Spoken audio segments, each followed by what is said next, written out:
Hello मेरे स्कॉलर्सियर्स, उम्मीद है आप लोग बोर्ड एग्जाम की प्रिपरेशन में लगे होंगे। और हम पिछले वीडियो में कल ट्रांसफॉर्मर आपको पढ़ाए हुए थे। आज हम आपके लिए टॉपिक लेकर आए मीटर सेतु। जिन लोगों ने प्रैक्टिकल के लिए चार्ट में अगर बनाया है तो वो लोग पूरा वीडियो बहुत ध्यान से देखेंगे, क्योंकि इन्हीं के बीच से वाइवा में आपसे सवाल पूछा जा सकता है। तो चलिए हम शुरू करते हैं। अब जब बात आती है मीटर सेतु, जैसा कि इसके नाम से लग रहा है मीटर, इसमें 1 मीटर लंबे तार का प्रयोग किया गया है, इस वजह से इसको मीटर सेतु कहते हैं। ये किस सिद्धांत पर आधारित है? तो ये व्हीटस्टोन सेतु के सिद्धांत पर आधारित है। व्हीटस्टोन सेतु का सिद्धांत आप पिछले वीडियो में देख लीजिएगा। जब ये चार प्रतिरोधों को ऐसे जोड़ा जाता है, एक बार थोड़ा सा बता दे रहे हैं, PQRS, और यहां से एक विकर्ण से बैटरी जोड़ दी जाए और एक से धारा मापी।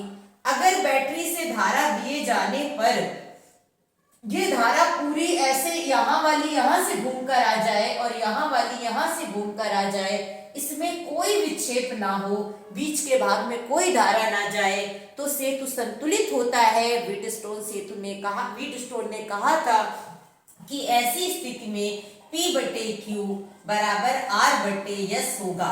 ये संतुलन की स्थिति होती है। ये व्हीटस्टोन सेतु का सिद्धांत है और इसी सिद्धांत पर मीटर सेतु आपका कार्य करता है।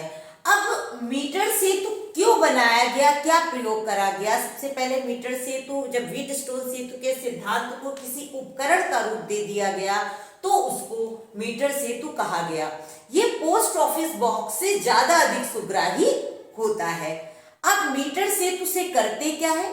किसी अज्ञात प्रतिरोध का मान ज्ञात करने के लिए मीटर सेतु का प्रयोग किया जाता है। कोई प्रतिरोध आपको नहीं पता है, अज्ञात है कोई प्रतिरोध, उसको ज्ञात करने के लिए मीटर सेतु का प्रयोग किया जाता है। अब आते हैं आगे मीटर सेतु के बारे में, किस तरीके से इसका रचना होती है, कैसे ये कार्य करता है। तो सबसे पहले इसमें 1 मीटर लंबा, इसी वजह से इसका नाम ही है मीटर सेतु, 1 मीटर लंबा ये एक तार लेते हैं। सबसे पहले ये 100 सेंटीमीटर लंबा, मतलब 1 मीटर लंबा तार है। और ये तार किसका है? मैग्नेनिन अथवा कॉन्स्टेंटन का। किसका? मैग्नेनिन अथवा कॉन्स्टेंटन का तार ये लेते हैं।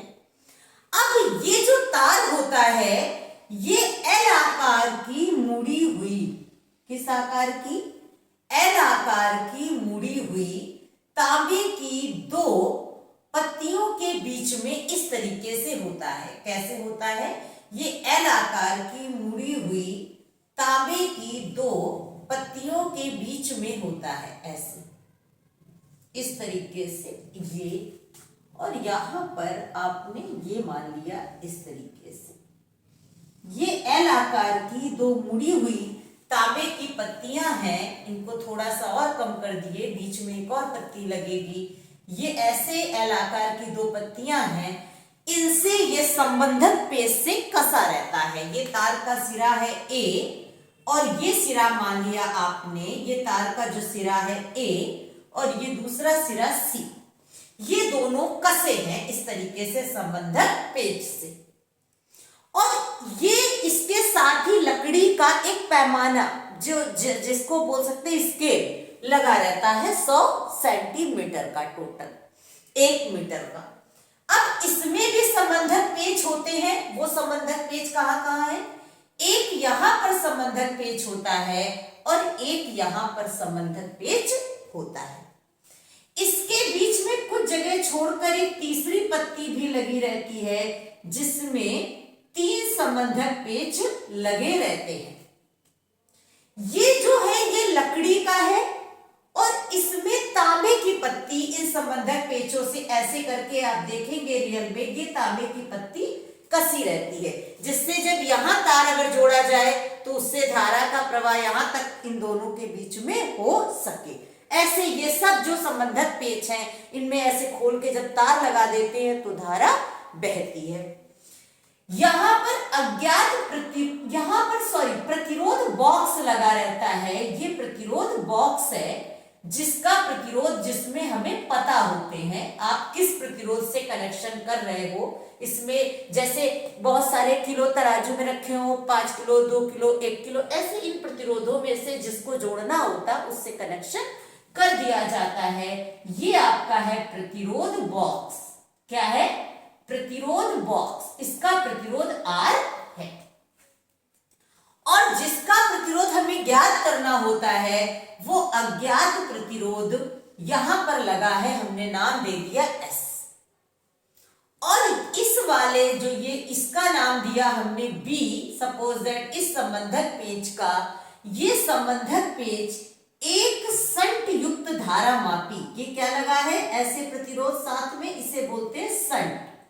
संट युक्त धारा मापी से जुड़कर यहां कहीं D सिरे से जुड़ा रहता है और वो जो नाम दिया D उसको इस तार पर हम आगे पीछे खिसका सकते हैं। हमने सपोज दैट इस जगह लगाया आकर D सिरा, और इसमें इस जगह से यहां कहीं से ये इस जगह पर बैटरी जुड़ी रहती है और बैटरी के बाद ये यहां कहीं धारा नियंत्रक है। ये क्या है? धारा नियंत्रक। और ये कुंजी K है और ऐसे करके यहां पर ये जुड़ा रहता है। ठीक है, ये क्या है? कुंजी K और ये क्या है? धारा नियंत्रक। और ये क्या है? बैटरी। इसको हमने बोल दिया बैटरी, या इसी को हम सेल भी बोल सकते हैं। ठीक है, अब देखिए इसका प्रतिरोध हमें ज्ञात करना होता है। इसको आगे पीछे खिसकाकर उस जगह रोकते हैं जहां पर धारा मापी में कोई विक्षेप ना हो, और इसे सर्पीय कुंजी बोलते हैं। और जब ये नाम अच्छे सुन लीजिएगा, जिन लोगों ने चार्ट में बनाया है वाइवा में पूछा जा सकता है, इसे क्या बोलते हैं? सर्पीय कुंजी। इसको आगे पीछे तार पर खिसकाते हैं और उस जगह रोक देते हैं जब यहाँ पर ये जो लाइन देख रहे हैं ये सीधी हो जाती है। इसे शून्य विक्षेप की स्थिति कहते हैं, और जब ये पा जाओ तब ये संतुलन की स्थिति में हो जाता है।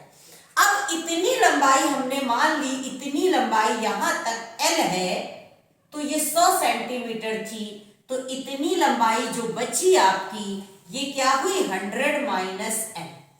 क्या हो गई जाकर? 100 माइनस L। सेंटीमीटर में अगर लिख रहे हैं तो इतनी L है, ये 100 माइनस L हो गई। इसे आगे पीछे ऐसे खिसका कर निकाला। अब ये व्हीटस्टोन का पार्ट कौन सा है? ऊपर का प्रतिरोध अगर P है तो ये Q है। देखिए संबंधक पेच ये सब जुड़े होंगे आपस में, और इतने का प्रतिरोध अगर निकाल लिया जाए तो हम बता देंगे। हमने मान लिया कि इस तार की एकांक लंबाई का विशिष्ट प्रतिरोध कितना है? रो। कितना है? रो। और क्षेत्रफल इस तार का कितना है? A। क्षेत्रफल कितना है तार का? A। और माना कि बिल्कुल बराबर मोटाई का है, A क्षेत्रफल है।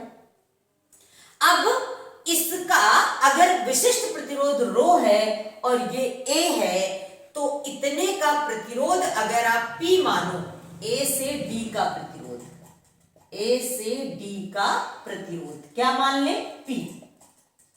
तो P बराबर सूत्र क्या होता है? ब्रैकेट में देख लीजिए, R बराबर रो L अपॉन A, यही तो सूत्र होता है।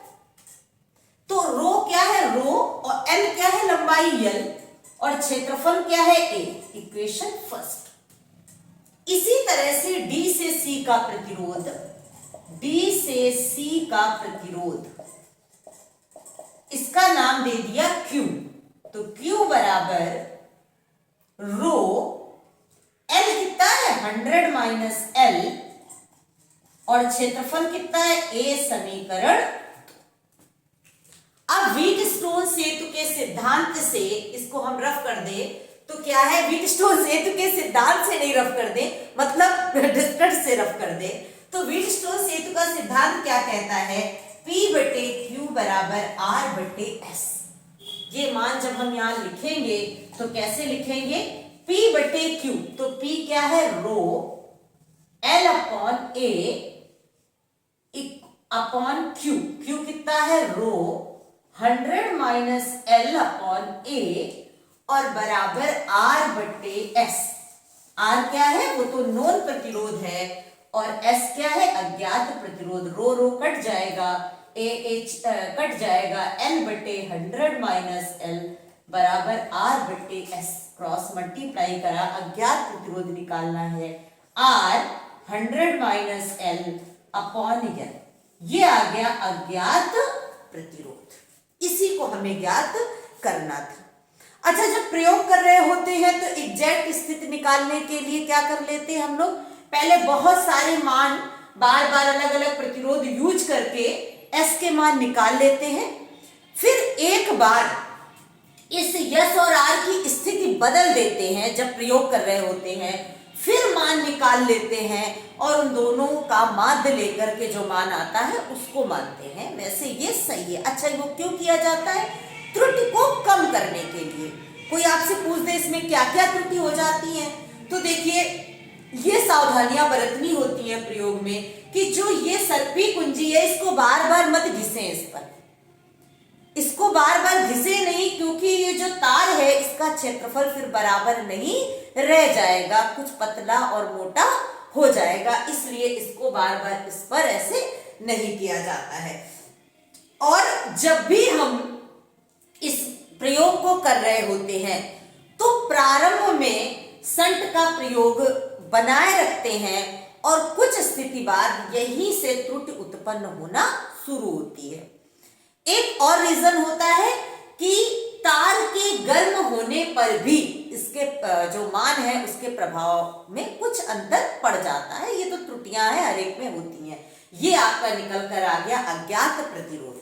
इसको आप अच्छे से देख लीजिएगा, ये किसके सिद्धांत पर काम कर रहा है, व्हीटस्टोन सेतु के सिद्धांत पर। मिलते हैं नेक्स्ट वीडियो में। थैंक्स। अगर आपको वीडियो अच्छा लगे तो हमें कमेंट्स में जरूर बताइएगा।